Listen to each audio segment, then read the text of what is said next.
Well, hello, I'm Kellie Beeson, and welcome to NewsNation Now. We begin with tonight's Decision Desk Town Hall with former Vice President Mike Pence. The former Indiana congressman and governor has spent much of his primary campaign working to convince Republican voters in New Hampshire and elsewhere that there's much more to his record than being Donald Trump's vice president. NewsNation's Kellie Meyer has a look at the case he's now making to voters. Mike, will you be my running mate? Most people know Mike Pence from his 4 years as the faithful second in command to President Donald Trump. I think people don't necessarily know me much beyond being that loyal vice president who stood beside the president every day until my oath to the Constitution required me to do otherwise. That loyalty reached its limits on January 6th when, under intense pressure from Trump and his supporters, Pence defied his boss, certifying the results of the 2020 election. President Trump is wrong.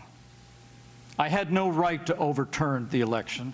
The presidency belongs to the American people and the American people alone. That moment becoming a turning point for Pence, putting him on the path to his own presidential announcement, where he's now in the race as a rival to his former running mate. That's why today, before God and my family, I'm announcing that I'm running for president of the United States of America.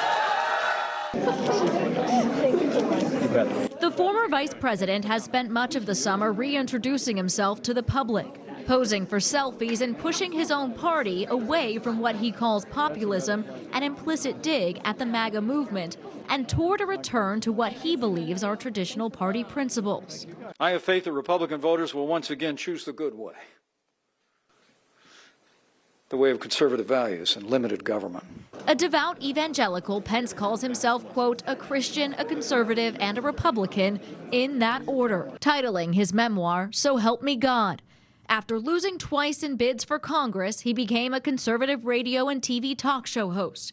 He ran for Congress a third time and won, serving in the U.S. House from Indiana for a decade, then winning a 2012 race to become Indiana's governor. Staunchly anti-abortion, Pence signed several bills restricting the procedure, along with the largest tax cut in Indiana's history. The next vice president of the United States, Governor Mike Pence. In 2016, then businessman Donald Trump chose Pence as his running mate. Winning the White House, the pair ran again in 2020.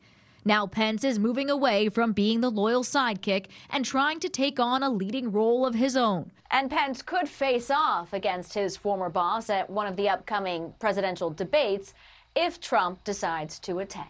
Thank you for watching. Go to newsnationnow.com to find NewsNation on your television provider. And don't forget to click the red subscribe button below to get more of NewsNation's fact-driven, unbiased coverage.